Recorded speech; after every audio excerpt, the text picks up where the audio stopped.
Welcome to Sausage on a Fork, a podcast dedicated to the UK's longest running children's drama programme, Grange Hill. My name's Neil, and in each episode I'll interview a former cast member about their life before, during and after their time on the programme.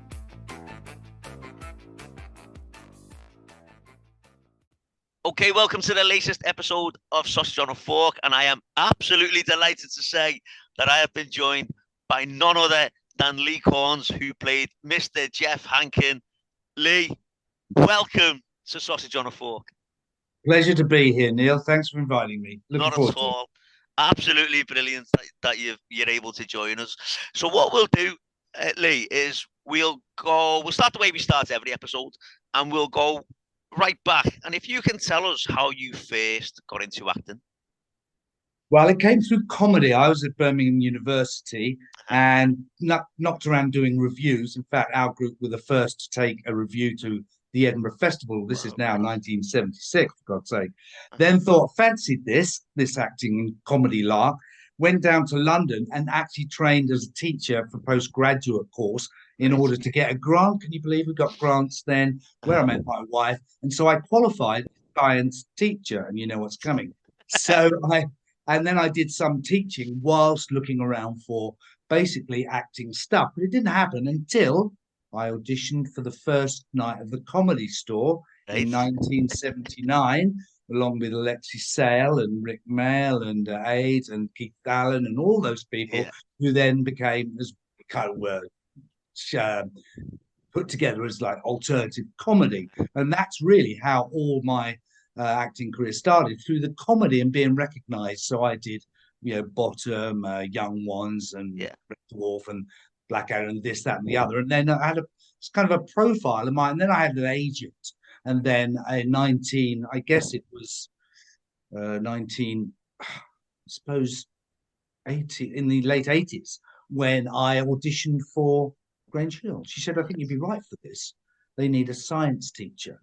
And the audition was quite funny because when I was learning to teach at the Institute of Education in London in 77, 78, I actually did my teaching practice in Nicholas Hawksmoor School in Radlett, which is, you have to walk past Elstree Studios, where EastEnders not ever done, to get to it. And I remember thinking at the time, God, I'd love to work here. Slog going up to teaching practice, and lo and behold, 10 years or so later, I was called in. So when they said, we're looking for a science teacher, I said, oh, well, hang on, wait a minute. I am a trained science teacher. I have been teaching science, and I used to teach up the road. And you could see the classic look of, here's another bloody actor lying. Yeah, of course I can ride a horse. Of course I can speak French, I said, no, it's true. It's actually true. And so I got the job, and it held me in some good stead, only insofar as sometimes it's quite a panic situation, sometimes getting the studios ready, and there's a lot to think about, big cast, lots of scenes, and there'll be the blackboard not with anything on it. Say, Lee, put some science on it. So I would do the science lesson, if you like, or just to scribble up your photosynthesis equation or whatever. Because I used to teach biology mostly, up to A level and so on. So that came in handy. Although I was never, people ask me, were you like Jeff Hankin? Well, no, because on to bits. The trick is teaching, as as a teacher, you have to kind of go in a bit stern and then loosen. Don't show your weak sides. No, definitely not. Just if I can, because obviously we want to talk about Jeff Hankin. But if I can just take you back there, you've just said about the Comedy Store and all the names you've just mentioned. So they became like the comic strip sort of, like that. They became that sort of crew, didn't they? And obviously you were a part of that, because you appeared in all those programs, as you've said, like the Young Ones and Bottom and all that. But did you find that they would just come to you and say, we want you to do this?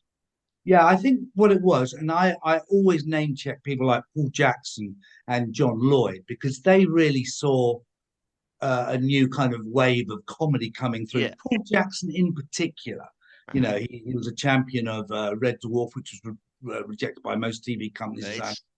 And what they took a chance with was having young stand-up comedians with no particular acting ability or not been tried and tested, and stick them in these shows. So I was invited. I auditioned for Red Dwarf. I was up for Rimmer Right. and didn't get it. I got down to the last three, and they were very honest about this. And Ed By and Paul Jackson said anybody who doesn't get the main part they came up for will be in the show. Right. And they were loyal to that, and I didn't have to audition. So they wanted a kind of, it's not exactly a company, but a loose affiliation of people who knew each other. So I knew all the comedians because we rubbed shoulders on the comic strip circuit and other gigs around London before anybody was particularly famous. And so that's how it happened, really. Oh, we'll get Lee in, and I did some warm-ups for these shows as well. Right. So there's a bank of us that were, you recognise a lot of people, like Jenny and Dawn were in Young Ones, and so we were all around and trusted to do the job. So I don't remember whether I auditioned for Bottom. I don't think so, but I may have. Right. I don't remember. But it was all very relaxed, very come and join us. It wasn't an unfamiliar setup because Ed By did loads of stuff, knew Paul Jackson, knew all the people in the show, Aidan Rick and so on. So it had a kind of company feel to a certain extent. And so when you invited to do like Filthy Rich and Cat Club, it was like, oh, we'll get Lee in, or we'll get Arthur Smith in, it was not very lucky, very fortunate. But that was because it came through comedy. We were all doing it, yeah. And we mentioned Rick Mail a few times, and Rick Mail is an absolute hero of mine, as he is most people. I'll be honest. I've only ever cried at the death of two celebrities, and one of them was Howard Kendall, who used to manage Everton, and the other one was Rick Mail. And can I ask, just what was he everything that I would expect? Well, I don't know what you would expect, Frank, but Rick and Aid were yin and yang. I mean, the interesting thing is that Aid is such a calm, lovely person, and Rick, he's a bit manic sometimes, and a fantastic talent. I always tell, I've just done an interview for UK Gold about Bottom, which is coming out next year. And Aid's in it, of course, talking about Rick. He's coming out and talking about Rick. And in the very early days of the Comedy Store, which was a complete bloody bear pit, don't think it was anything like anything that you see on telly or in clubs these days, respectful. It was really hot, hard, boring work, and you get heckled off, and you didn't earn any money, and it was late, all that kind of stuff. But the people who just came on and just held the audience, you just knew they had it. And I named them, and that's Rick Mail, because he didn't always do stuff with Aid. He did Turvey, he did his own stuff, Vanessa the Poet thing, and Rick Mail, Keith Allen, and Alexis Sal, just had that kind of danger. And there was that danger about Rick when he did comedy. He liked being dangerous. I mean, good God, look what they did to each other. And as I said on this interview, that what I admired most, because I like clowning and visual comedy. Verbal comedy is great, but visual comedy, people like Chris Lynham, are just like my heroes, Max Wall and Lauren Hardy. I mean, most of the comedians will say this, and I admired his skill. When we did when I was doing the warm-ups for Bottom, the stunts that they did together live were extraordinary. I mean, you'll see it on some of the interviews, and it was shown on Graham Norton. He was on Graham Norton recently when they dropped down the bed, and he said he and Rick were sitting on the bed live in front of the audience. And they winded them. He dropped like 10 feet. I mean, incredibly dangerous. A car coming through. I remember, because Paul and Ed were great. They wouldn't tell the audience what was coming to really up the ante. And then Rick wanders in with his back on fire. He didn't get a stuntman to do it. I thought he went for it, or every take, every time. And, bloody genius, and much, much missed, and was capable of so much more. Very, very regretful. And in the end, very regretful and sad for his wife and his family, who were youngish.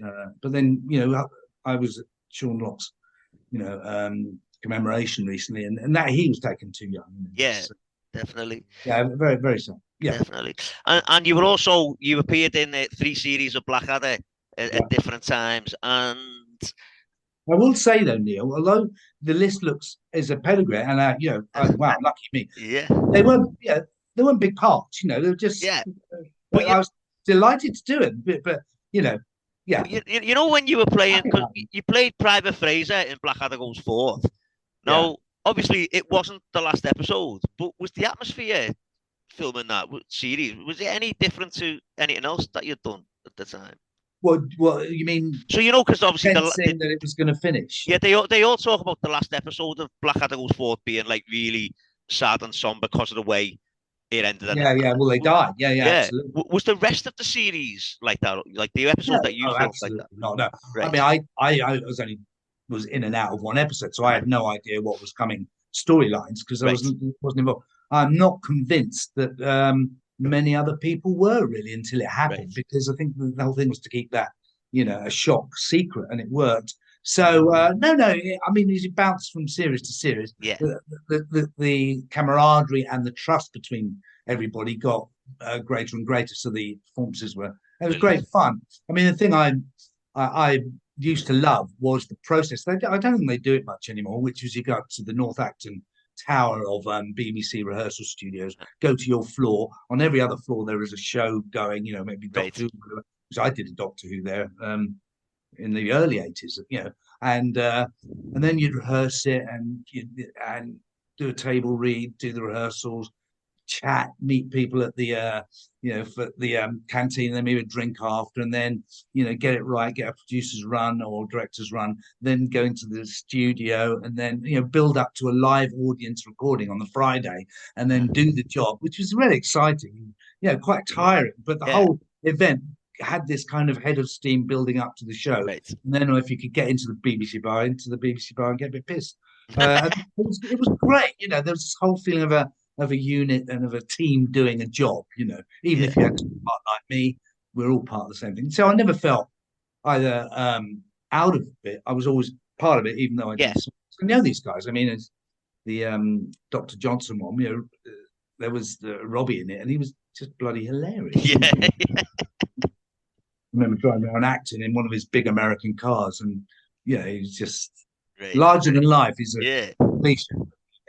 So with all these wonderful people, very lucky me. Did you ever get starstruck when you meet certain people? Like, well, no, in all the people that you've mentioned, no, because I knew them before all of that happened.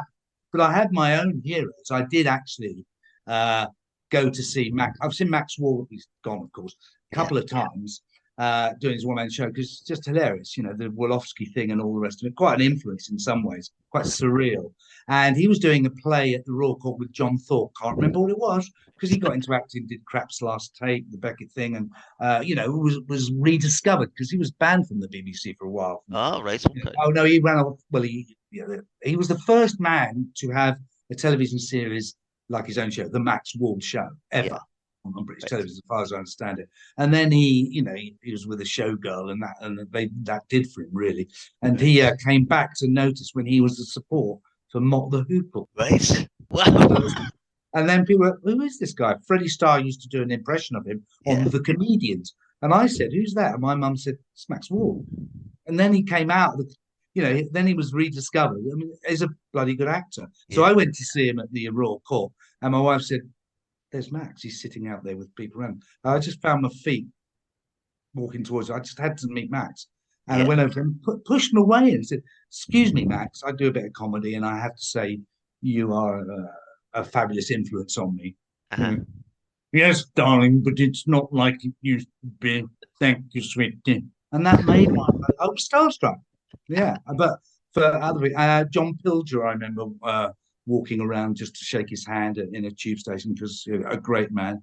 And Colin Jackson walking around with a rucksack on Charing Cross Station, and he obviously clocked me as I walked around now the second time, wanting to meet him. Love the man, what he did. And then went up to him, and he looked very, very, there's a nutter here. But I was starstruck, Colin, I mean, to you, Crystal Palace, fabulous. So, I can get starstruck, but I wouldn't claim it was anybody of my contemporaries. Right. I knew Okay. Way back. Okay, cool. Okay, so then, obviously, you've mentioned then about getting the part of Mr. Hankin, and being a science teacher obviously helped you, as you've already mentioned there. And you joined. So the first time we saw Mr. Hankin was 1990.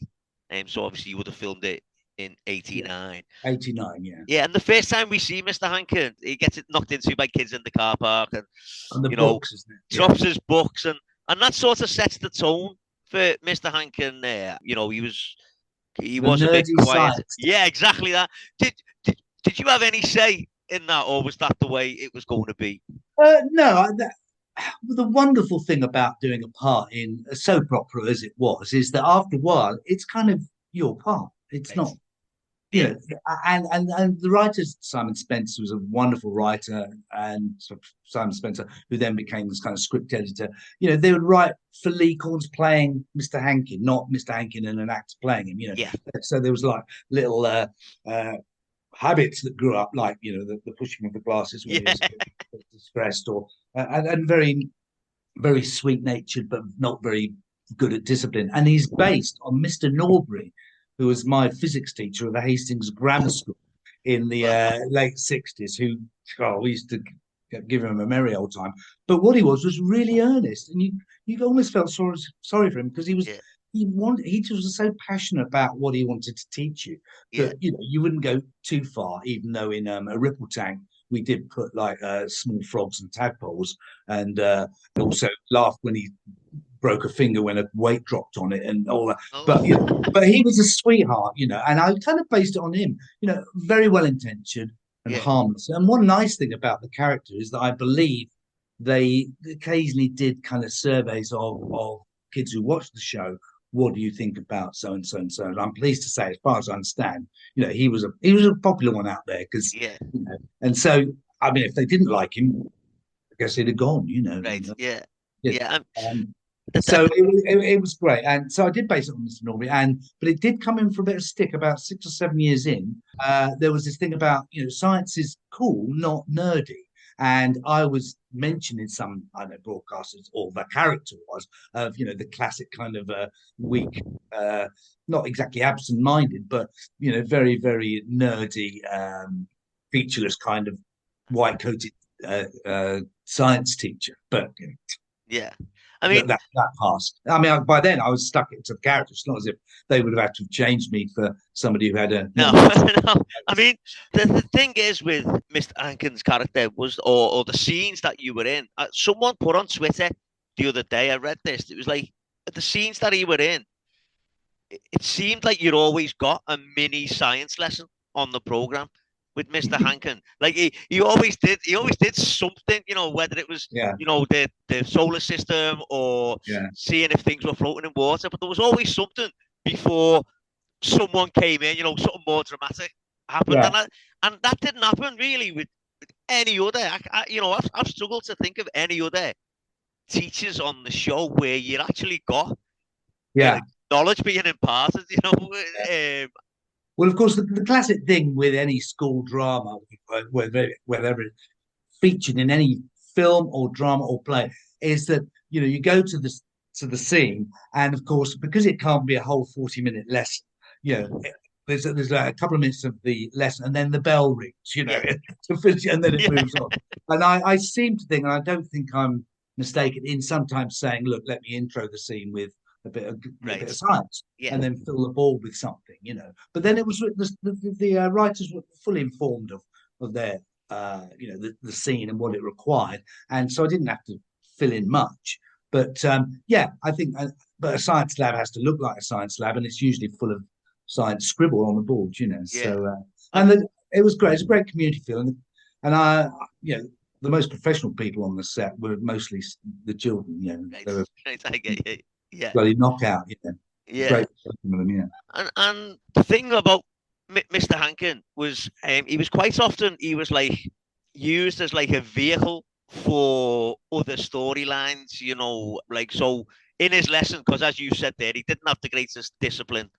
So a lot of the kids would be talking in his lesson about the schemes or whatever they were going to be getting into. So it was kind of used in that way. But also he was unwittingly involved in a lot of the schemes that they got onto. So things like making invisible ink, Yeah, and then yeah, yeah, and then some of the lads nicked quite a bit because one of the lads was getting bullied into doing someone's homework.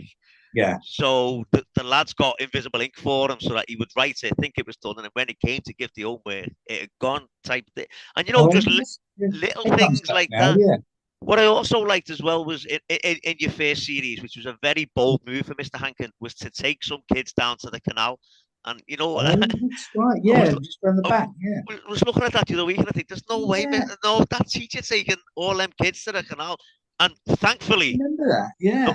no one fell in or got pushed in. Because the storylines at that point were, yeah, that's coming back to me, were a very powerful storyline between Justine Yeah. and the little lad, Teg Sean Maguire. Sean Maguire. Yeah. Sean Maguire. You know the story about him. Yeah, little Sean Maguire Yeah. is a fantastic actor. And I remember the canal scene was something to so they could be Yeah. hung back and do that. But the story about Sean Maguire, because he was very integral in the series and then didn't appear in the next series, whenever it was. He did Yeah. well. He was of Irish background, and Uh-huh. he was a really good Irish Irish dancer. dancer, yeah. And he would win competitions. And basically, it was now impinging. He was getting so good, or so recognised. It had to be. Is it going to be Irish dancing or Grange Hill? And I think when they went to speak to his parents or whatever, which I quite like as a story, even if it's not true, and they were obviously BBC saying, well, of course, you can't. Yeah. He's going to have to give up dancing or cut it back if he expects to be on Grange Hill. And the parents were, no, he's going to do more dancing. Thank you. We're not worried about the TV show, and I think they were quite scratching their heads about that one because and then he moved Yeah. on to do, and he's a lovely fella. I mean, Yeah. I mean, did you have any idea? Could you tell at that time, like, sort of how well he was going to do? no, because firstly he was. I mean, the interesting thing about his friendship, platonic, with because they both had problems Yeah. with Justine. I mean, she looked older for her age, Yeah. and she's a good 6 inches taller. Yeah. He was a small lad, but he had that wonderful gravitas acting. He could act, Yeah. so it didn't look, and that's how it happened. What happens with kids, it doesn't really matter Yeah. if kids click, they click, Yeah. and particularly if And they're like the outsiders of a group, they stick together no matter what. And that I always thought that was a really touching. yeah, Uh, it was they were a great partnership. The pair of them were yeah, yeah, brilliant. absolutely, yeah. And did you know, coming from a comedy background, did you know that he's in Monty Python's meaning of life? He's in Every Sperm is Sacred. Oh, All them kids. He's one of the hundreds of kids in that scene. you know what? That's really synchronous because at the moment on a territory I got Michael Palin's diaries, Right? Python years, and he's talking about all Yeah, those years and what happened like this. yeah, Actually, behind the scenes stuff. And so I had no idea how yeah. brilliant. He's in that. Okay, so then moving on a little bit, sort of like towards your next year. The thing I liked about Mr. Hankin, you never knew what you were going to get with Mr. Hankin, and there was a thing where, for some reason, there was a radio controlled car day in the school. Right? God, yeah, it's Um, coming back now. That's a great day. That was, yeah, and then, this led to Mrs. Munro, by the way, yeah. and Anna Quayle, another Uh, absolute legend. I bloody honestly, we were very, very good friends. She's gone now, sadly. Yeah, She was such a sweetheart, and look what she'd been in the past. exactly. Yeah. And she was so completely modest and humble, and great at what she did. Yeah, I was honestly lucky to A work with her. lot, a lot of your stuff was with Yeah, her, wasn't it? Yeah, a lot of your scenes were with her.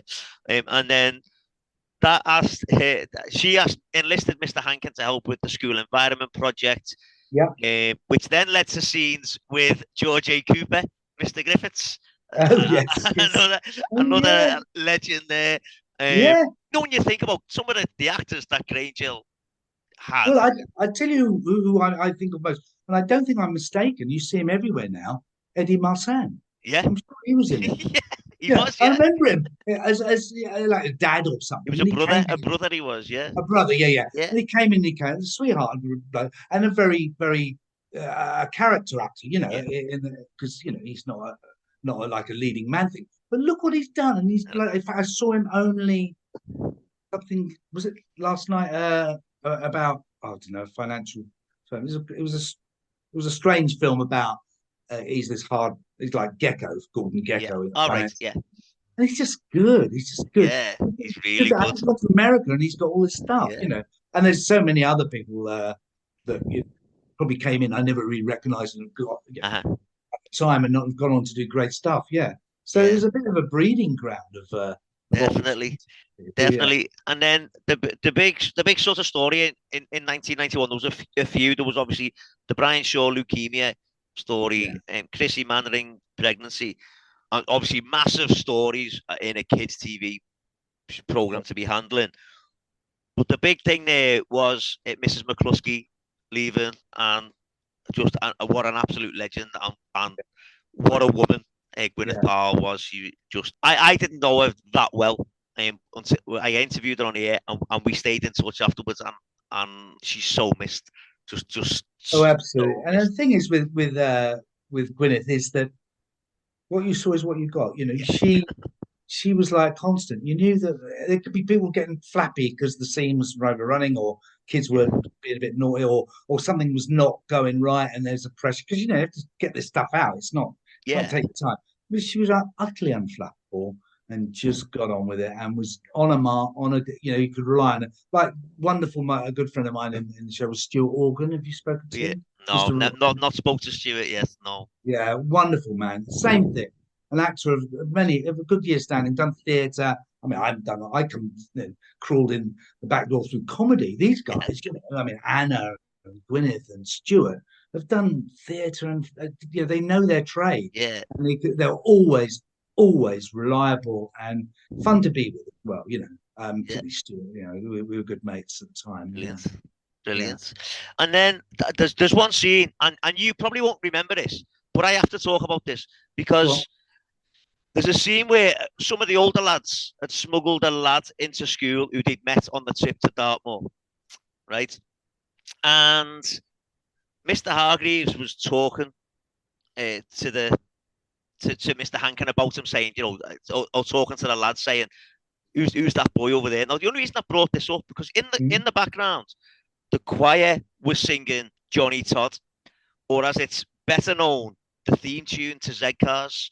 Now, as an Everton fan, I know, mate. They still that play it. They that still au- play it. that automatically makes it one of Grangel's greatest ever scenes. Yes. And you must think it must be great for you being in one of Grangel's greatest ever Because scenes. I remember watching Z cars, Yeah, mate. Oh yeah, I used to love old Z cars. brilliant. You know, oh, Yeah. that's brilliant. There's something in it for everyone, isn't Definitely, yeah.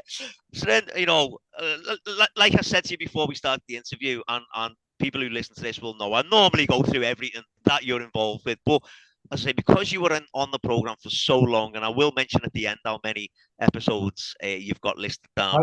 It would be a series of podcasts if we were to do that. So we just talk a few little bits, and yeah.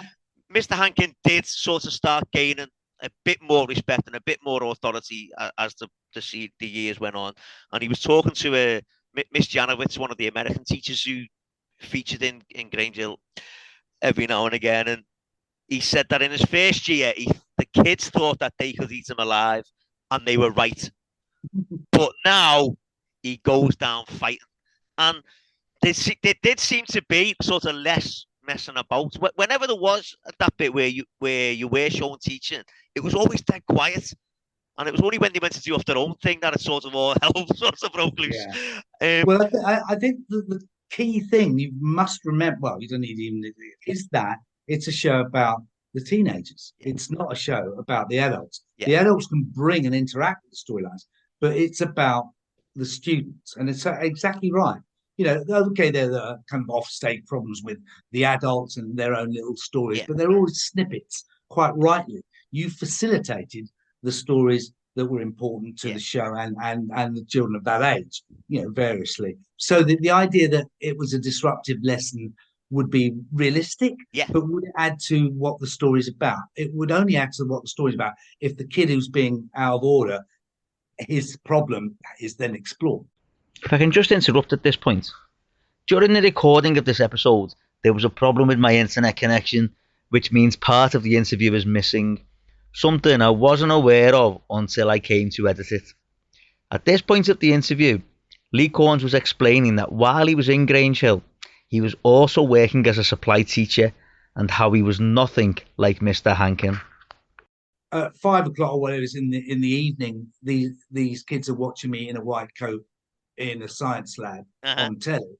And the next day, they walk into a science lab to see me, because I look pretty similar with glasses, with a white coat in the science lab. And for some of the kids, it was a mind, you know. I mean, it was, in fact, for the less able kids, there was no word of a lie. There were 2 incidents, one of which kid was just, he could not get his head around it. He says, it was you on the telly, wasn't it, last night? So, yeah. He said, are we on telly now? He couldn't work out. And then another kid got really upset when he came. So I went home to I said, that is the man you see on television. He's teaching us in school, in our school. And I got a clip around the head. He said, stop telling lies. Why would he do that? Because obviously people think you earn lots of money, and it was quite funny. But the thing is, after a while, the kind of glamour, such as it is, of which there is none in a school, kids are kids. So, you go in there some graces, they'll cut you down. So, and anyway, I was only ever employed in the school to teach, not to be Mr Hankin, who did teach. It was quite separate, and I was quite tough, because that's as a supply teacher, you've got to really cut it quickly. But there was one incident where this big lad who was caused a bit of trouble in class, and he was old, and he saw me walking down the corridor. This is in a real school, and he opens the door and said, "Oh, sir, saw you on telly last night." And I started smiling, and I said, "Oh, what do you think?" And he went, "All right," and walked through and slammed the door, so I couldn't go through. I thought, yeah, great, don't fall for it. But one of the best stories about another teacher, and he has unfortunately passed. It's the guy who played the gay teacher, Adam. Adam Ray. Yeah, Adam, Mr Brisley. Yeah, who was the loveliest man you ever met. And we a little group of us were very, very great friends. And I'm sure this is allowed to go out because it did happen. Okay. He told the story, and it was his first big TV part, and he was rightly proud of it. It was a big issue, a gay teacher known in the school and all the attendant problems. And it caused a bit of a fuss, but he did a great job. But when he was walking down the road when it was broadcast to Hackney somewhere, and there were these group of lads, and they were sitting on a wall, and he could see they were whispering and pointing at him. And he obviously realised he'd been recognised from the telly. And he said he puffed up a bit, and he was like, "Oh, great, this is kind of okay." They didn't say anything. And as he walked past, they went, dun dun dun dun, poof. Like, don't think you've got. He said he had to laugh at that. A true story, the dear past Adam. Oh, brilliant. And then I mentioned earlier about Chrissy Mannering's pregnancy, and Mr Hankin had a small part in that when Chrissy went into labour, and the first teacher that anyone saw was Mr Hankin, and he went in, and classic Mr Hankin, trying to calm Chrissy down, but telling her what was happening scientifically. Yes. Which is the great thing with that character, they could unload a bit of comedy. I think that's the other thing with the character. He was quite amusing, whereas a lot of the other teachers, dead serious. There was not much opportunity in the scripts to wiggle room for out and out comedy. But with old Hankin, you could get a bit of a smile. Yeah, because he's a bit inept in certain situations. Yeah, especially when he ended up going to the hospital with Chrissy, and the nurse assumed that Mr Hankin was the father of the baby, and he did that thing with the panic again, and the raising of the glasses and stuff. Well, absolutely embarrassed to heck. Yeah.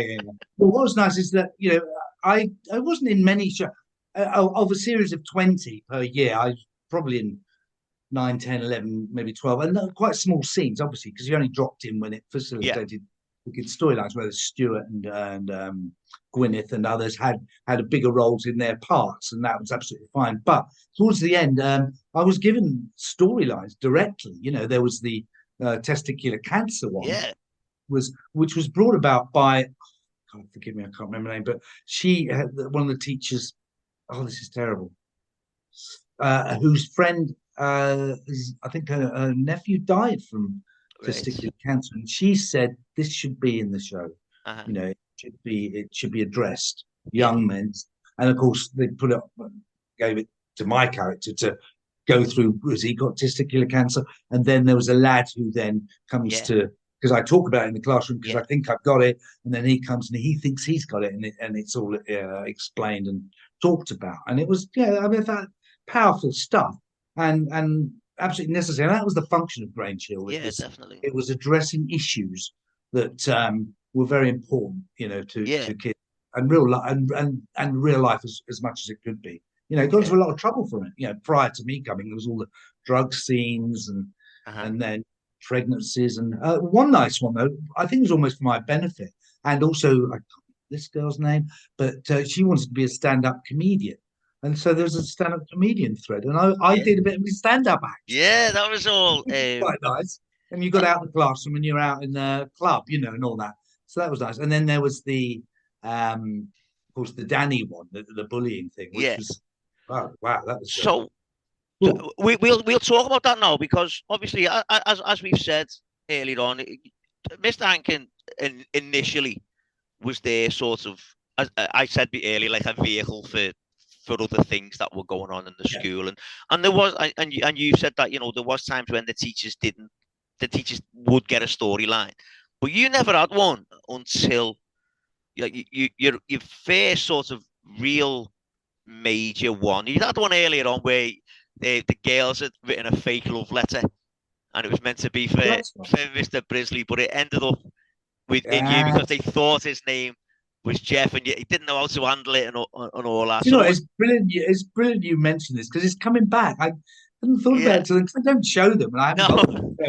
It brings a smile to my face, because great stuff. And again, a bit of comedy on old Hankin, because he's And there was the bit with Darren Clark had found a rabbit as well. That he found a rabbit, and he went to Mr. Hankin with that. And so whereas there'd been the donkey in the shed storyline all them years ago, we had the rabbit in the hutch storyline, and so there was that. But then the big storyline, your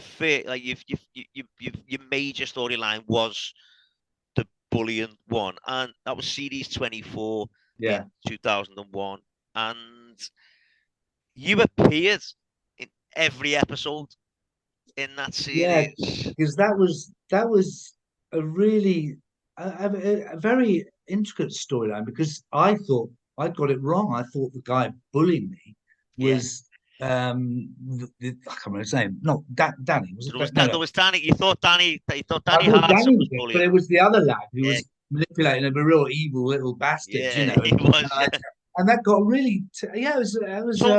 So did they come to you then and say, "This is what we're going to do," or did you go to them and say, "Is there any chance of being?" No, I never say what about.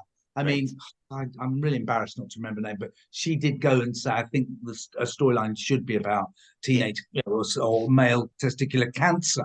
But she wasn't demanding for herself, quite the reverse. She wasn't in the end. It was just as a plot line to, let's get this talked about. No, I would never, ever. I mean, don't forget, it wasn't all year. So Grange Hill was, they kept shortening the period of filming. Going from it end up like most stuff these days, rehearse record, which is why I go back to Bottom and all those series of the 80s, the stand-up, the comedies where, you'd rehearse for a week and then get into the studio and then an audience. But this was, it got down to virtually rehearse record. So, you never really got to grips with a lot of the storylines. You did a bit and you went and did it, So what was I trying to say? But no, that was a very interesting storyline. But I'd never go and say, "Oh, what about me?" Yeah, because there was a character in the show who got a bit grumpy, reasons and other reasons too. And lo and behold, he didn't turn up after. Right, okay. So and people came and went. There was no. So it was only done for a few months a year. So I was doing all the other. I was either in a school doing stand-up, or I used to be in a four-man show called the Wow Show, and we'd do tour or. I mean, I was always busy in the Wow Show, and Grange Hill was a happy section of that working year. So when I got a lot to do in it, I was I mean, grateful, but I never demanded it. Never demanded it. that storyline, it starts off sort of fairly innocuous as well, and it was like there'd been a fire in the school, so when they'd gone out to do the fire drill, that Kieran Osborne, or Ozzy, as they called him, he went back in, and he wasn't very nice, and he was looking through stuff, and then he got caught in the fire, and Mr Hankin sort of apologized to him for leaving him in the fire, but when he had no reason to, really, because he had been outside and then he'd gone back in when he thought there was no one around. Yeah, I remember now, because he's smart, Hankin. He was always like his chum. And Hankin never realised he's the evil bastard behind it. And the unusual thing about that storyline is the villain was revealed really early on. Like normally you would keep that going so that everyone else would think that it was Danny as well. Yeah. But it was really clever that they revealed the villain dead early on, and Hankin didn't know. But one of the key points of that, which was when it was escalating the bullying, and it was getting to Hankin. He wasn't able to handle it very well, and all the rest of it, because he didn't know what to do.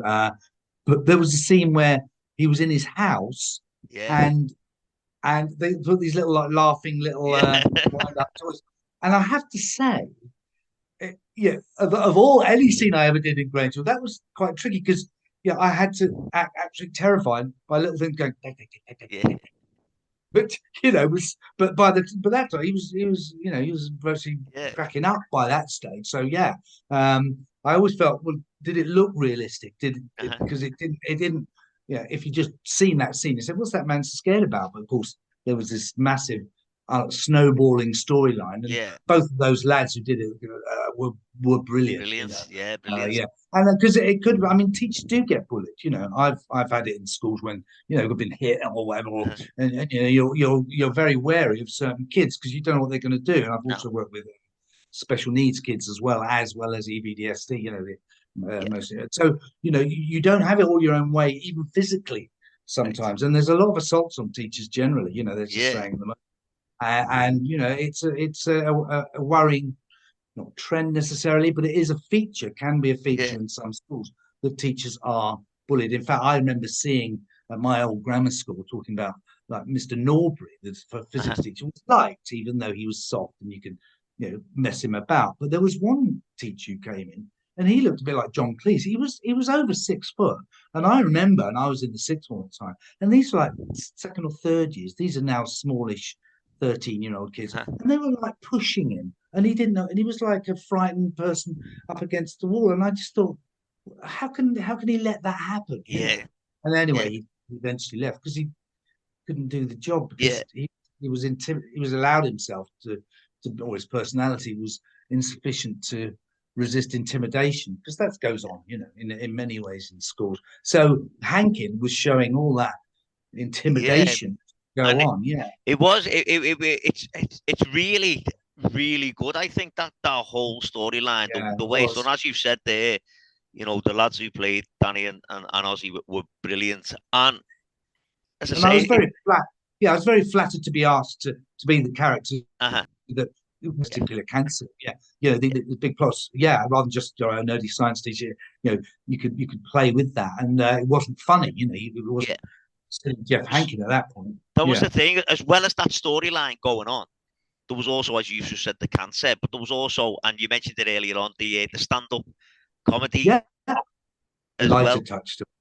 So life imitating art for you there. Yes. But also you got Kelly Bradshaw, Kate Bell got involved in that as well, and I believe Kate Bell does some stand-up as well. It was, I think, because Kate also did do a bit of stand-up. Maybe they put that into the show and thought, well, I mean, not because I could do stand-up, because it wasn't I didn't do much, and also it's not stand-up, it's acting on the stage while they're filming you, But they gave it to me, and I was delighted with that. She's good, And when you because there was a little bit, we see a little bit of a routine from Mr Hankin in a comedy club. And mine. Yeah. I know. I did some of my Right. obviously more Yeah, acceptable. I was going to say, did you have any urges to just automatically go into like sort of your main? No, I said I'll do some stuff which is not because why would they need to write for me? It might not Yeah, work. Not that my stuff had to work, but I just did a right. few. But also a bit nervous. You had to play as a bit nervous. I can't. I mean, there were some very old jokes. Yeah, I mean, I think one of them was uh,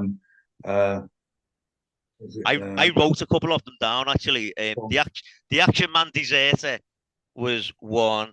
You know, oh, that was given to me. right, That was written by them. Yeah, yeah. and the lobster going into the bar. Oh right, yeah. That Yeah, one, I they're old remember that ones. one. Yeah, Yeah, yeah, yeah. They're all a bit feeble because he was trying. He wasn't very good at it. but I suppose he had to be as well because because you weren't just being you weren't being Lee Corns, were you? You were being No, that Mr would look Hankin. bad. So That would look so strange. You come to, hey everybody, yeah. wait a minute, where's that come from? Yeah. Absolutely. Brilliant, brilliant. Okay, so then obviously we've said about the main sort of storyline there with Danny and Kieran, and then it all came to a head where Kieran had nicked a couple of the files because he got Mr. Hankin's keys.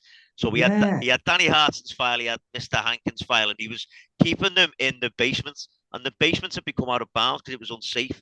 And at the yeah. same time, there was some of the kids that'd been a refugee, a girl from like a political refugee, That's right. Yes, yes, yes. and she was hiding down there, and it all sort of came to a head when Danny was following Ozzy down there, and then Mr. Hankin followed them down there, and there was a big fight between the two of them, and then it all collapsed Yes. on them. Now, was there Oh, and much? no, you're right because it collapsed on me. Yeah, Yeah, yeah. of course it did. Was Yeah, there was there much in the way of health and safety going on by this point in well, 2000? well, it was a set. But now you mentioned, wow, I hadn't thought of that phrase. But now you mentioned because it was quite a tricky scene to film. I Yeah, remember it was a really hot day because most of it was filmed in summerish yeah.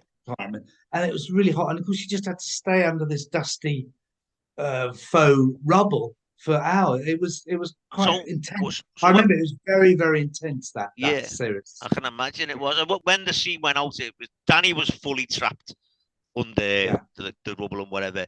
Kieran and Mr. Hankin could move about, and they all because they were all trapped. The three of them all seemed to forget everything, and they all had to get on with each other then and start yeah. figuring it out. And Mr. Hankin wanted to have a cigarette and talked about how much he'd given up. He used to be a smoker and he'd given up, and Danny had talked about how his dad had died from lung cancer. Right, So yeah. so whenever Mr. Hankin had seen him with cigarettes, he'd always taken them off the younger kids. Just because his dad had died from lung cancer, he didn't want Yeah. anyone else getting Well, of like course, that. yeah. One of the storylines, I don't know whether it came after that because of that or before, but I remember there was a big scene where I have it was obviously a mock-up, but a healthy lung and Yeah, a cancerous lung. yeah, And it was quite a long, I remember it was one of a reasonably long speech for a teacher yeah, because it was instruction. And the kids going, come down here. And it actually was actually a lesson on screen, which yeah, was all scripted. But yeah, about lung cancer. So yeah, he was in desperate straits if a couple of series later he's dying for a fag. yeah. No, that was really intense. Now you bring it back to me. That was a very intense set of scenes. That yeah, it was. So, Oh yeah, so we all how came out. long would that scene have took to film? Then the one when you were in the rubble. Then Well, there's several scenes, and it was over a couple of days. I don't think it right. was all in one day. I don't think. I Uh-huh, mean, I hesitate. I may be wrong, but I just remember it was so claustrophobic. uh-huh. It had to look like that, and indeed it was. And it was hot and really. I remember it's been really sweaty and being relieved to get out of it. And of course, the acting was quite psychologically Yeah, intense as well. yeah, So yeah, from Mr. Nerdy Hankin, he's gone the whole arc of character of being this fully formed yeah. adult who's undergoing trauma and crisis in his own life. Yeah. Um, So I'm very grateful for that. and a good thing was when Mr. Hankin was talking about having a cigarette while he was down there. It was Ozzy who'd been putting him through all that trauma. Yeah. Realised that there was a gas leak, so stop that like that. And then Ozzy managed to get out. He battered his way through a door, and you see Ozzy walking out, and you think, is he actually going to come back? That's right. Or is he going to leave them there? Brilliant And writing. Mr. Hankin actually says that, and he does, because the fire brigade and the emergency services all turn up. What a great climax! What brilliant writing, because we hate him, but is he going to let them? But I remember. Yeah, brilliant. And he does, the next day he comes back, and everyone thinks that he's a big hero until Mr. Hankin and Danny turn up at the school and actually go back and say what's happened. And Ozzy then says to Mr. Robson, right, okay, if you keep the police out of this, I'll tell you what's happened, because there'd been a thing with Ofsted, and the Ofsted inspector was a bit corrupt, Mr. Forbes. Yes. So there'd been a thing where Ozzy had him at CCTV footage of him taking donations to this fella who'd been getting bans into schools and stuff like that. So basically, he said, I've got the video. He went through it all, but the policewoman was outside the room and heard Ozzy. And so he was arrested for blackmail in the end. He could never have got away with it in the drama. But what a character he had. I mean, actually thinking back, it's like, I can't think of a teenager in Grange Hill who had basically to play an adult. I mean, that was adult behaviour. An actual evil bastard who's planned, and and I'm not sure we went into why he was like Ozzy was like he was. We learned about Danny and his, but he was just this cipher for a nasty, dangerous piece of work, who then just had enough of a conscience to. But then he twisted, as you say, he kind of got the fire brigade in, but he was still trying to wriggle his way out of it by blackmail. He was a fantastic character, and what a joy to be part of it, and watch him doing. He was great, And on through all that, because no one was believing Mr. Hankin, he offered his resignation in, but then withdrew it when it all came out what had happened. And then I remember when I read the script, resignation. No, I hope that's not accepted. I still want to be on the show, And then the last series that you were in, was series 25. 2002, and it was the last one that was filmed in London. And you didn't actually appear in that until episode 5, because obviously Mr. Hankin had an extended break because of everything that had gone on. But was there any other reason behind that, or was that just the way the script had said that?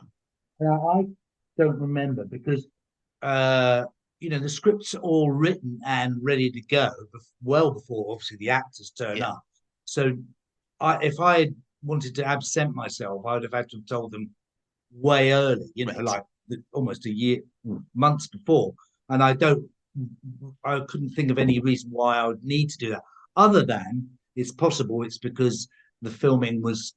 You used to go to take the Wow Show, this 4-man comedy group, to the Edinburgh Festival. But no, I don't think so. I mean, I wasn't. There were times when I was hardly in any episodes for a whole series, and you just accept that. So no, I don't think there was. I didn't say I'm not available at all.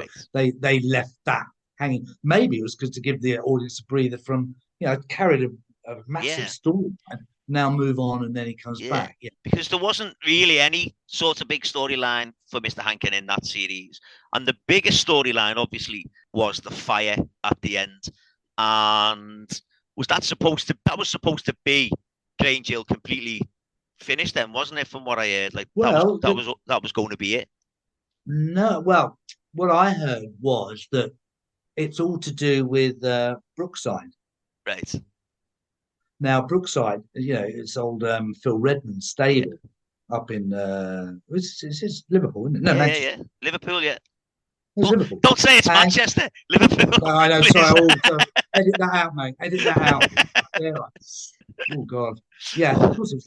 So and so there was a load of facilities available, and apparently he'd always wanted to get it up to out of London. And so now I believe it was a convenient thing, like an Emmerdale plane crash action, to get rid of it, get rid of the staff and and of course next series, guess what? There's only 2 of the teachers who turn up, Stuart Organs, Mr. Robson, and all the kids suddenly have Liverpool accents. Yeah.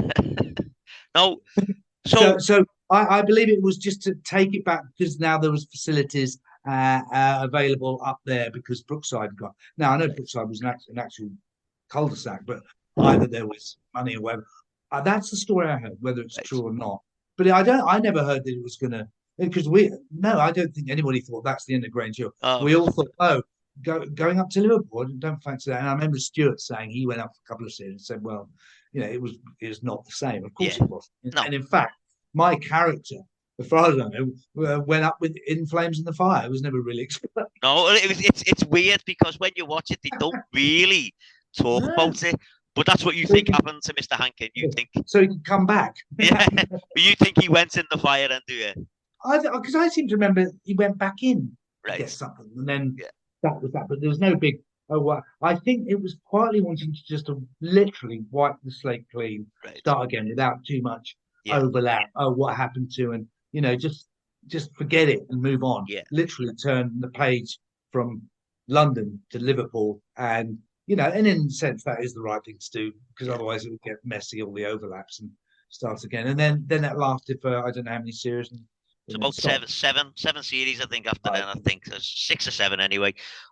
But it was a slightly different show, though. The few I saw, it was less rough edged and more pretty, But okay. So you were in 153 episodes of Grange Hill, according to IMDb. And as I say, I know it's not the most reliable, and that puts you 3rd on the all-time appearance list. Wow, Stuart must be 2nd. Stuart's number 1. Even number 1, of course, he is. And Gwyneth is number 2. Gwyneth's number 2, and then Stuart's brilliant. Yeah. No, of course it's Stuart, because he started off as you look back. You just see his age, but he was a young, sexy PE teacher in the before I joined the course, which is later 80s, and then all the way through till he became deputy head. Then he went up to Liverpool, and then that was the end of that. He had a proper teaching career. And of course, the other nice thing with Grange Hill, in a way, which is unique to that kind of show, children's television, to any other show, is that you see the people you're acting with growing up. Next year you'd go hi, and they're growing up. It's nice to see them grow up, and them change as people, which was always good, because the kids were great. Kids, and very.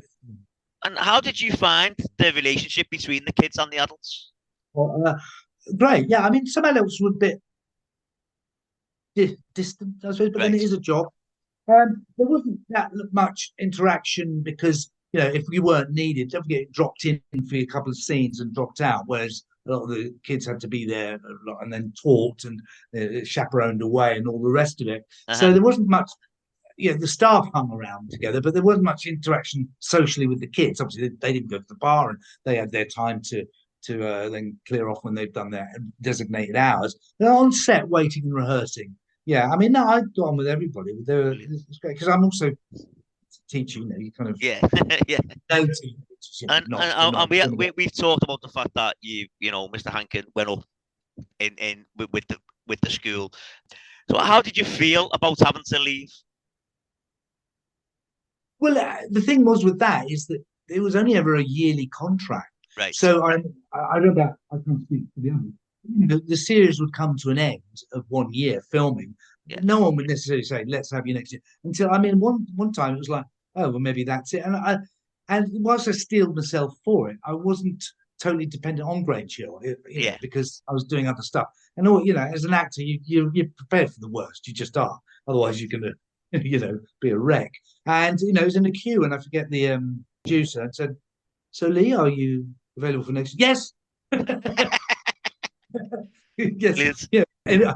Unexpectedly available. So it was a bit. It seemed casual, but they had the right at any time to say, "Well, that's that, mate." And then there's some actors they'd let go.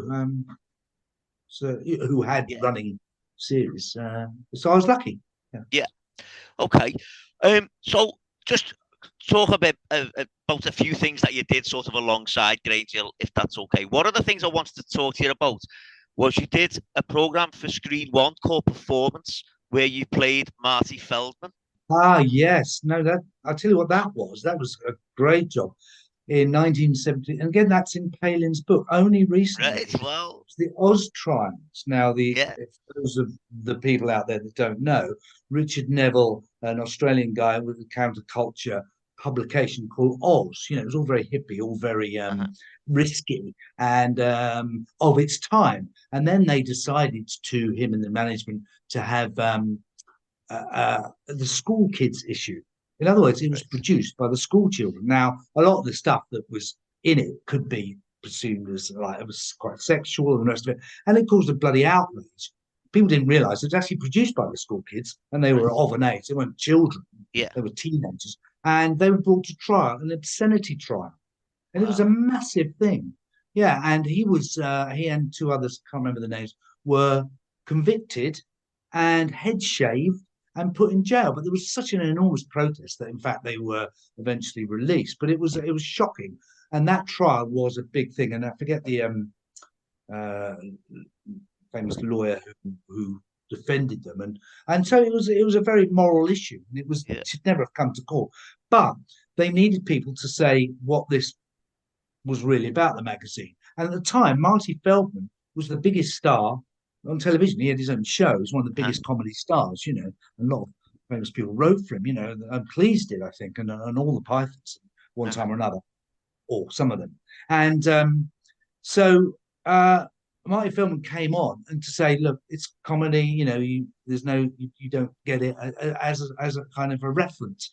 But the trouble is he got so nervous and he spoke so quickly, he didn't do any good for the case at all. So when they did an edited version of this trial, and they were all Hugh Grant played Richard Neville. I mean, the good were there. It's a massive cast. I was looking at it before. Oh, yes, Simon. The cast is unreal. I mean, I can't think of who else. And then, so I got called in for this audition, and these two guys said, Lee, we want you to play. Wouldn't mind you. We know your comedy stuff. Great stuff, Lee.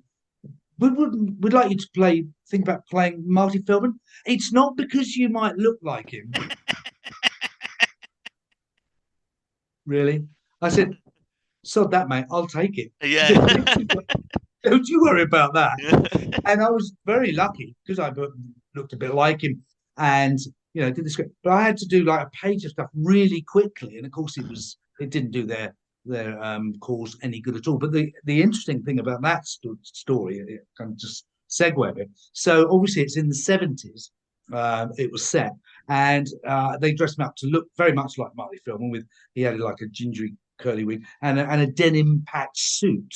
Okay, it was made up. So I was walking downstairs at the BBC TV centre, and this woman came down, looked at me, and went, "Oh my God!" Literally like that. She used to dress Marty Feldman, and she thought I was him. She thought I thought it was a ghost. I thought it was going. Absolute shock seeing you. She really was like I just risen from the dead. So she did a good job. Great. Yeah, I'm very proud of that. Yeah. And did you do it as an impression of him, or did you just try and?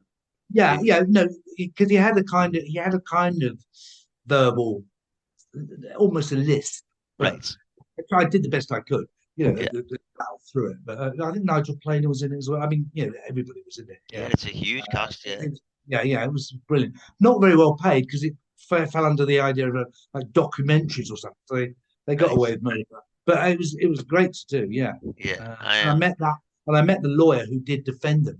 Great, very famous human rights lawyer. I can't remember. Yeah, real privilege to do that. Yeah.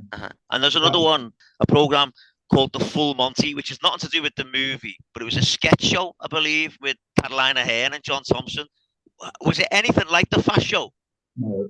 Right. What that was is that we came in as the Wow Show, these four guys. Right. So the sketches, if you ever see them, are us four doing daft things, very visual. One sketch was around the world in 80 ways. So we just run across the screen in stupid costume, doing stupid things with backdrops like the Taj Mahal or whatever. Yeah. Really silly. Another one was I love this. It's the upper body shot of naked of one of each of us facing each other and slapping like that. You don't know what's going on, and then I come up and go, "Cockfighting. It's got to be stopped." So we did Brilliant. stuff. So, Brilliant. but the idea of that, the full Monty, was Martin's laughing. I think. All right. Okay. Yeah. Ronan Martin. Yeah. Yeah. Appeared through when people like Carol Cleveland put their heads through the little Yeah. open windows and told jokes. But I think they got us in because they did a lot of newer comedians who hadn't really done telly, Right. and individually, us four had done quite a lot of telly and the rest of it. Uh-huh. Yeah, it was John, Caroline, who used to do a nun stand-up Yeah. comedy act, and John, it was John doing all of his stuff, and various other people have come and done well. So that was that. It was a series of that. I think that's one series, two series. One series, I think it was. It was only. It was only shown up here as well. It was only. Yeah, I know. It's on great. Granada, I think. It was Andy Harris. Right. Stable, I think. Yeah, that was great fun. So we went up there and had some fun. But we did our sketches. There were a couple of others which we'd hoped to get a TV series off that, but it didn't work out. Right. Okay, and you mentioned Bottom, of course. Yeah. The fabulous dickhead, the barman, the landlord of the Lamb and Flag. Yeah. Do conventions, and also there's wonderful fans who host like quizzes and Bottom dues, and I'd come and go along. They asked me to do just be there and host it a bit, and but the knowledge of these people, when they did the quiz, I couldn't answer a single question because it's so minuscule, so detailed. They show a clip and saying, "Well, what?" It's just like, wow, this is extraordinary. And doing the interview and talking about it's got an amazing resonance. Both, you think it'd be more like a bloke show. It's not. I mean, it's liked by and women, because it's so unique. Like people say that about like me and Grange Hill, and people think that I know absolutely everything about Grange Hill, and I've said this before. I don't. I do my research. I know the era from when I was growing up watching it. I know that pretty well. But like for things like sort of Mr Hankin's later episodes, I've had to do quite a bit. Thank you for that comment. Yeah, I'll tell you one other great story, which nearly put me in hospital. It was the arrival of Miss Carver, played by the wonderful Sally Gagan. Yeah.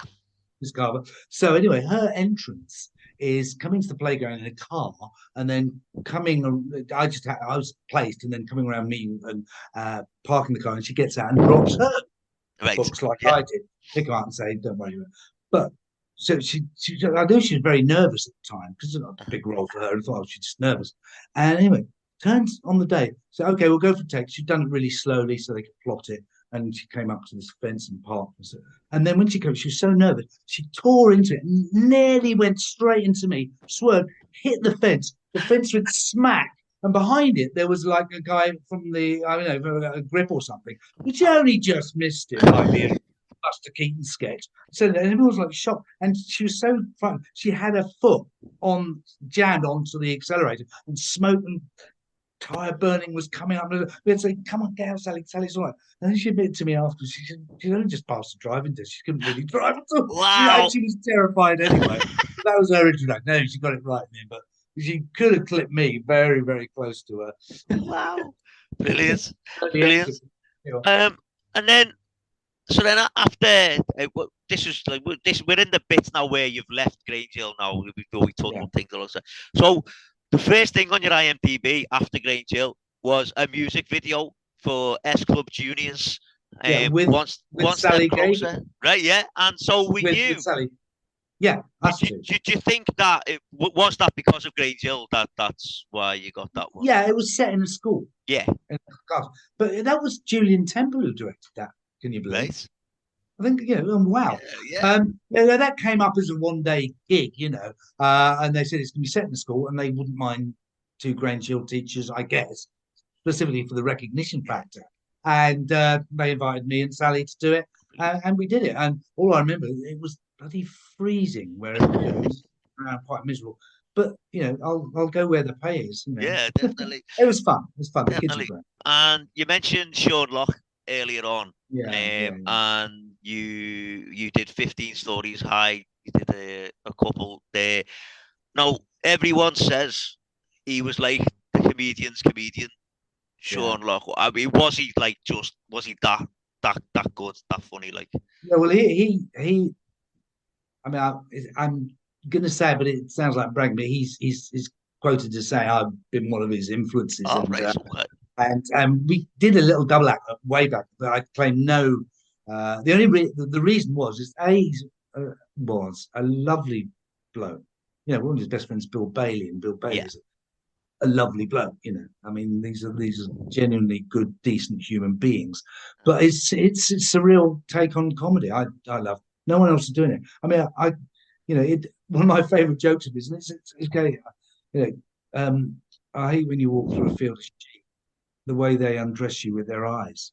You know, and that was one of his more subtle surreal jokes. But it kind of has a truth. It's like, yeah, that's fine. And then those jokes about plastic forks and having sex, and which I won't go into, but it was very funny, a very Yeah. cheeky take.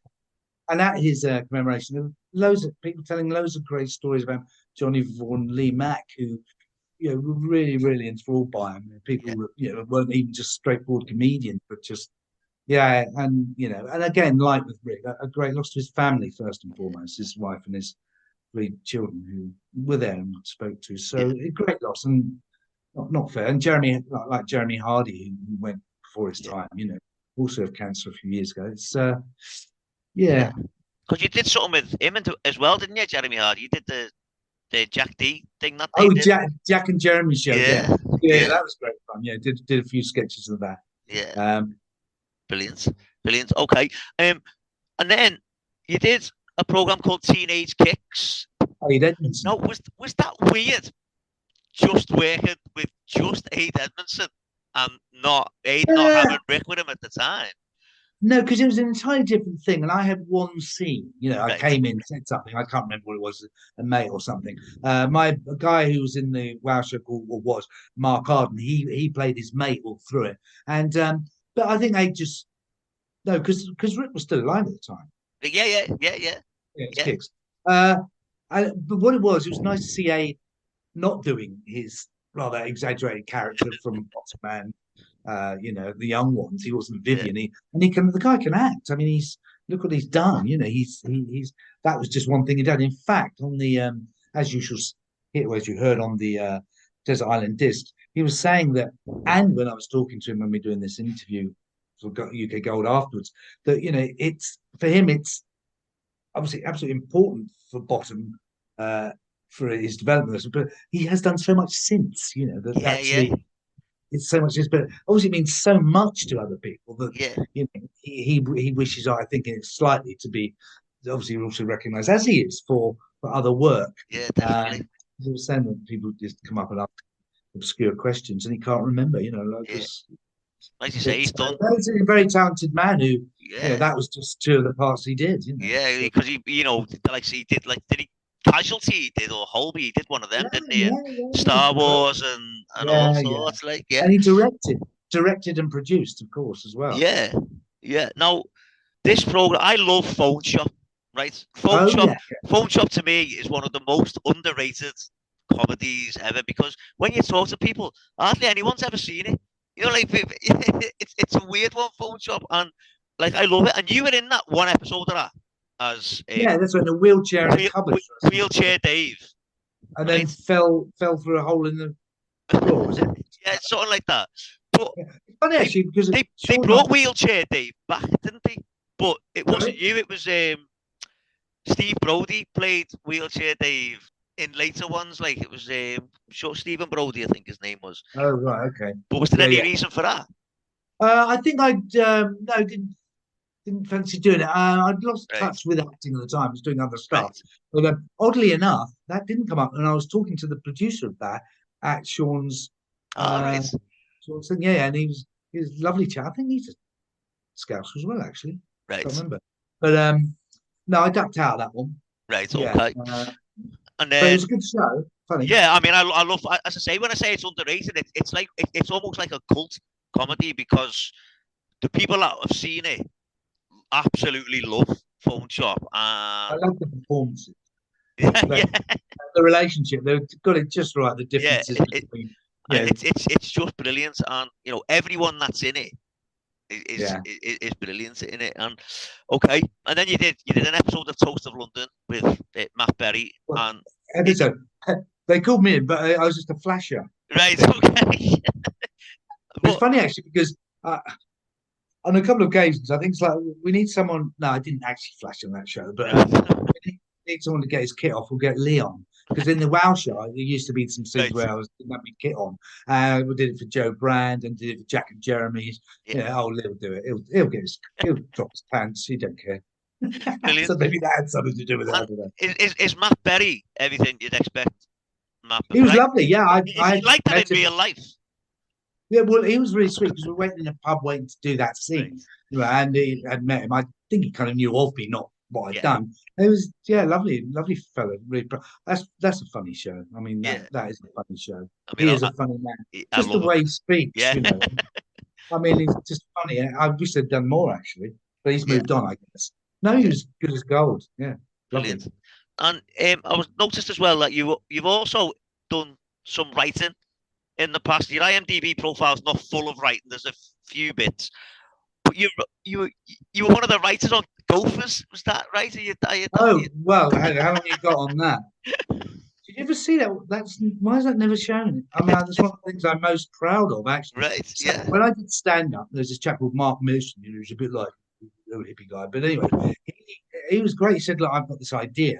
I'd like you to come and think about co-writing it with me." I mean, so we used to have drunken nights in the Chelsea Arts Club, and I never thought it'd get off the ground. And then it did. And I tell you, who was the director, Nick Willing, who's a fabulous film director, who's actually the son of famous artist, Paula Rego. Right, okay. Yeah, and a wonderful man. But so that was a bit of kick bollock scramble that suddenly it all had to go. And I will take a lot of claim for a lot of that writing when in fact we're supposed to be doing it as a joint thing. But Mark obviously was involved in production as much as anything. And I will claim a lot of the writing credit on that in those. Because what I tell you what, I'm not going to moan, but the one thing that pissed me off is they did episode 14, which was the making of Gophers. And it's very interesting. They went to they're famous now as sculptors, as was it Chapman Brothers? I can't remember. Anyway, the rubber suits and the animatronics were all quite advanced at the time. Yeah, because they were animatronic puppets voiced off stage. So actors did that, and then others did the hands, and then the actors voiced it, and it was an intense series. So we come to see the very interesting making of Gophers. No mention of me. I didn't know. I did get paid, and I got paid a reasonable amount of money. And but there's the world is full of that. I was very lucky, and they've never shown it since. No. Although I took a bit of liberty because there was a thing where a scene in it where they had their own television station. The idea being this rabbits, stuck up English rabbits, and the loudmouth American Gophers moved next door, and fun results. And it was Sycamore Heights International Television. Right. You think of the acronym. Yeah. Brilliant. And that got past. No, that's a great show. Very proud of that, but they've never shown it. I mean, you might get one video of it. There was a problem with a set of the characters in it, which me and Nick had pointed out, which I think might have done for it. But I will say one other thing is that when Mark went off to sell it abroad, it was turned down. And then I know there was a Disney series, and I better watch my tongue here, about dinosaurs. Oh, right, okay. And that was, and I would go as far as to say other thing. I won't. Yeah, okay. But that was a long time ago in the land far away, and it paid well, and I'm very proud of it. But I was a bit jealous of it in a way that I didn't have the ownership of it. But it's long gone, and I don't think they'll ever show it again. So there's your answer, mate. Old bitter old. I also written for the WoW show, which did 2 Radio 4 series. Correct. Wrote for the Mr Bean animation. Mr Bean, I've got that one down. Yeah. And sketches for other shows in the past, and I've written my own stand-up, but bits and pieces. Okay. So we are sort of coming towards the end of the interview, and I've got a few questions. They're all about Grange Hill, whenever I put an episode of the podcast out, the week before on social media, I will put picture clues up so people can sort of have an idea of who it's going to be. And whoever guesses first gets to ask a question for the next guest. Okay. Oh, so these are guest questions, aren't they? Yeah, so the person that is asking this one is a bloke called James Sutton. Now, Jim's done quite a few of the portraits for the podcast as well, and he is a big Grange Hill fan. And he says, so you appeared, as we've talked, Mr. Hankin, in 153 episodes over 12 years. Wow. What do you think gave your character such good longevity compared to other cast members? In the first instance, you could never have a school without representing the science department. Yeah. You could you? I mean, it's a massive part of the school curriculum. It can't all be English and maths. And also, it's visually more interesting than a classroom with books. And first up, that would be the first thing. And you wouldn't need a team of people. I mean, there were never any technicians. I never had any assistants. I was the science department. Yeah. So, in a sense, there's a lot invested in that character to represent that. Yeah. And you would have had to have done that, even if it hadn't been me. Science would have had to have had a profile in that show. Otherwise, it wouldn't make sense. You know, like every aspect of the curriculum. You know, sports, this, that, and so it was important as one of the building blocks of a school day, if you like. And then, as regards to me, I would go back to what I heard. That, you know, there used to be a general kind of survey about the characters and you know, and where they how they what the viewers felt about them. And mine used to be, I was told, you know, they popped up as a popular one. So I guess don't kill the popular character. Soft character where some other characters are hard, you know. Yeah. He was harmless and you know, you could smile at him when he was in a bit of a flip and did that. Things seriously. And of course, I think I did it with an element of comedy in it. I could sense comedy without overplaying it as a complete dippy fool. You know? So, and what was lovely is that over those episodes, you know, you could walk into it and, you know, it was your character. You know, even if they got rid of me, they would never get another Mr. Hankin. Yeah. And I've spoken to other people who see it, because Art Malik was in Casualty, and he said, as a film actor, and I know I'm name dropping, but he said to me, he said, I see why you're in the Grange Hill. It's brilliant, you know, the security of knowing it's there and getting to know the team. And the other thing is not just the actor team. You know, when you went up to Elstree, you'd know the guy on the back. Hello, Lee, how are you? All right, man. All the technicians and the prop staff, hello, Lee, and have a laugh with them, maybe see them in the bar, and the directors, you know, you saw them year on year and came and went. So it was that kind of team feel, and so it was a great sense of security and fun, as well as the job itself. Yeah, I honestly. And he said, well, he did Casualty and he did loads of episodes. It's fantastic, you know. You know what you're doing. It's your character. Yeah, so definitely. I'm forever grateful for that. And he's right. Yeah. Brilliant. Okay then. So recently, there's been talk of a Grange Hill movie in the pipeline. Phil Redmond has written it. Sarah Sugarman has been slated as the director for it. What do you think of the idea of a Grange Hill movie? Why not? I mean, it wouldn't involve me, of course not. But and of course, because the gear shift of what schools are like now would involve issues which would not best be represented by perhaps the characters that were in the 80s. I don't know, or 90s.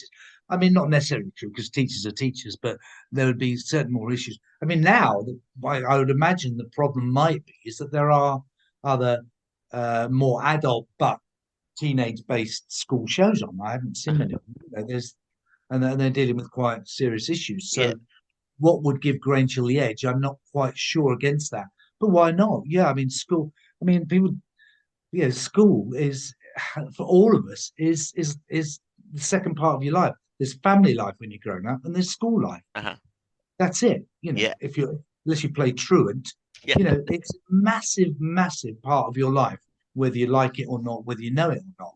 And you know, and it is a theatre space for all those issues that are current and important. I mean, I think for me, you know, the I don't know, the intimidation of young girls and what seems to go on in schools, which is noted survey, how insecure they feel, and Yeah. the lack of respect.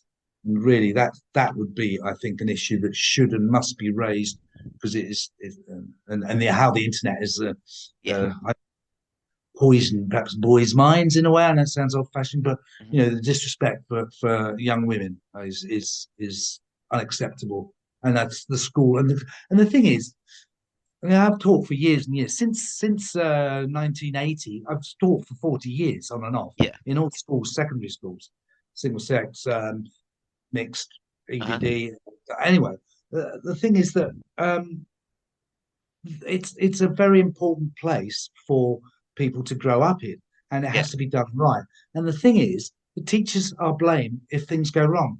But your job actually is to teach. There are these stupid adverts who say the teacher is a social worker.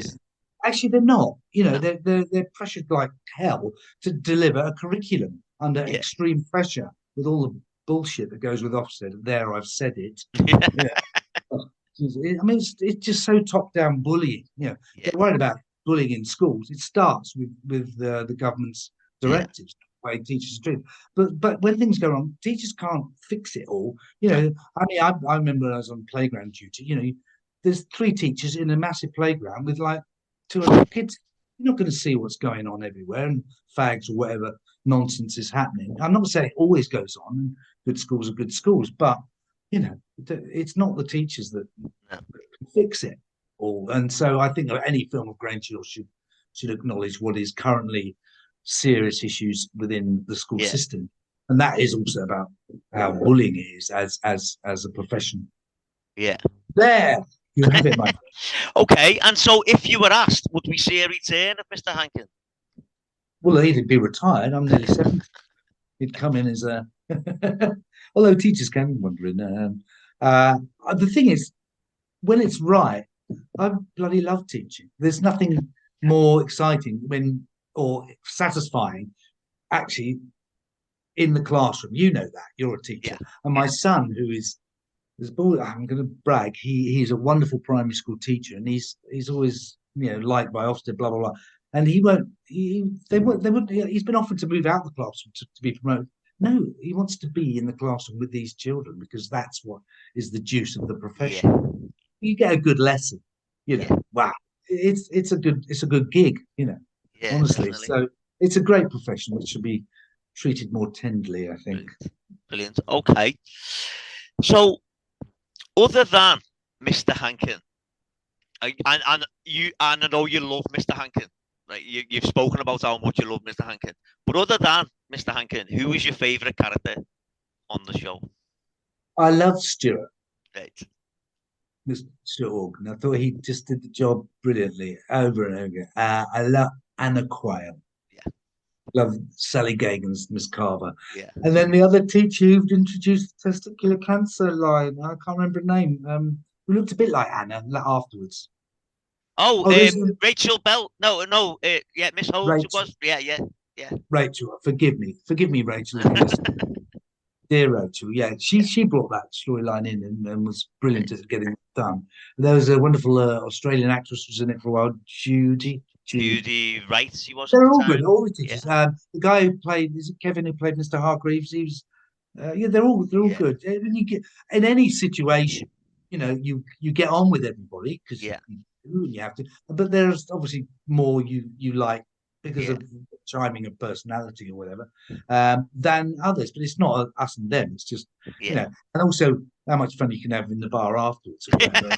What you talk about, because there's a lot of, as you know, sitting around waiting for your seat and the rest. So you learn to brilliant. Find out about it. Brilliant. And that's been great. Thank you for reminding me of stuff I'd forgotten. Oh no, not at all. But if you couldn't have played Mr Hankin, which character would you like to have played? Probably Stuart's character. I loved it. I loved his solidity and although he was actually quite a fit bloke. Although he did smoke, I would never look fit because he looked fit in a tracksuit. Okay. So the final question then, Lee, Go on. is why do you think there's still such affection for Grange Hill? Well, here's the thing. It's for people who talk about it, and like with Bottom, it's what they grow up with. Yeah. That's part of it. TV is also a part of your childhood, and that was addressing the age of the kids who were watching it, which was rare. What other show did that? Okay, there were kids shows, but it didn't deal with them in school. Yeah. You know, recognizing, yeah, I feel like that. Yeah, that's what was going on. And you often, as an actor, don't realize quite how much what you did means to people, and it's not self-effacing. I will tell you a quick story. Over in a store near us, he was recognised from bottom. This is only recently, and the manager said, "I'm going to get this person out," and she started crying. You know, I mean, well, I only did a couple of episodes of bottom, and he said it meant those series meant so much to me when I was struggling in some way. Right. And Okay. you forget what, you know, not only just escapism, but the relevance to people's lives. And it sounds a bit big-headed. It's not, because I didn't write the scripts, you know, but that they chime with real life, which was the success of Great Shield. It's valid and truthful, and you know, any drama which is truthful will hit people's. I mean, the thing is with Bottom and conventions, I mean, the people who know Bottom now are talking about it, they weren't even born, you know. Yeah. Like, the affection for it.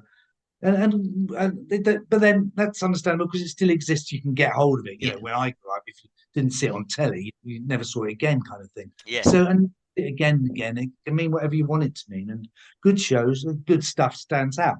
And Grange Hill was very good stuff. And it came in for a lot of kicking prior to me coming. You know, the drugs thing, and you know, it got a few questions asked about it, but they stuck by it, and I was lucky to be part of it. Actually, yeah. Brilliant. So, Brilliant. yeah. I mean, that was the thing with Grange Hill was obviously a lot of parents didn't let their kids watch it because of the stuff that went on. But I always say, my parents let me watch it because of the stuff that it was showing, because then it opens questions up then, doesn't it? And then, you know, I can start talking to them about it if it's something that they found that it might have been difficult for them to start a conversation with. So that's why I think that's why I loved it, because it did deal with things. And also it was always filmed from kids' eye level. If you noticed that, like when they're in the classroom, the cameras always where like the tables, the desks, the workbenches are. It's never like high up in the classroom. It's always. Oh, I thought that. Yeah, no, you're right. Always from down that level. Well, Lee, thank you so much for coming on. Oh, yeah, thank you for asking me. That's been brilliant. Just to revive the memories, and because I'm very proud of it. Very proud of having been in it. Honestly, brilliant. I really look forward to this one, and I haven't stopped smiling and laughing the whole way through. So, thank you once again. Thanks, Neil. No, not and at if all. I can be of any further assistance, feel free to get in touch. Brilliant, will do. And to anyone that's listening, I'll speak to you next time. Cheers. Thanks. Cheers, mate. Thank you. Bye-bye. Take care. Bye-bye. Bye.